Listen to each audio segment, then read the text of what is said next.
It's the Line Makers on Sporting News.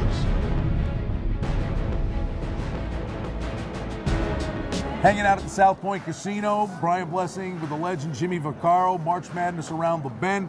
Let's talk from a history and a wagering perspective, some of the greatest moments in the 75-year history of this event. Can you believe 75 years? Remember, Brian, way back in '39, they started with 8 teams, went to 16 around 1951, had playing games at that time also. We forget about that.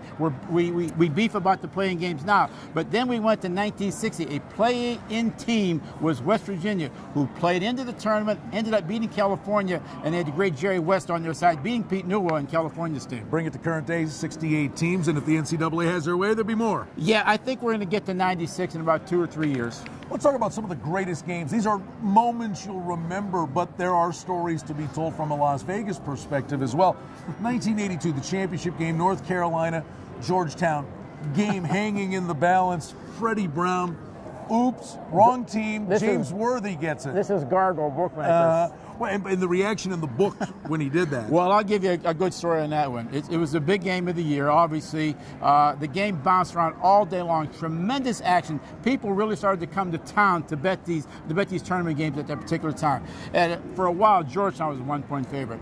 For a while, NC was a 1-point favorite. The game was bouncing around. Great money the whole afternoon leading into the game. Here it is. What, 2.5 seconds ago?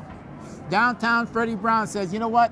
I'm going to pass the ball over to here. Only problem was he was colorblind that day. He threw it to James Worthy. But here is... The game wasn't over from a wagering perspective. Wow. I can see it like as clear as day. Worthy goes to the line. Make one, Jim. Just make one, Jim. Brick City on the first one. Make one, Jim. All we need you to make one. Brick City on the second one. The game falls one. It was a carry out for the bookmakers, but a memorable game. Another memorable moment. Let's go to 1981 with BYU, really kind of just coming on the national stage against Notre Dame, who had been high profile for a long time. And it's Danny Ainge going coast to coast through the whole Fighting Irish team. Lay up at the buzzer to win. Yeah, I think that was the Orlando Woolridge Notre Dame team. Pretty good basketball team. BYU comes from the West. Really not too much known about him. But here's Danny Ainge, 8.5 seconds to go in the game. Danny gets the inbound pass. Goes left, goes right, goes left, goes down the middle, goes left again. Throws it at the buzzer. 8.5 seconds later, they win by 1 point. What a game. Biggest upset to win the whole deal would be Villanova over Georgetown with the Pinckney brothers. But a game we all remember, massive upset.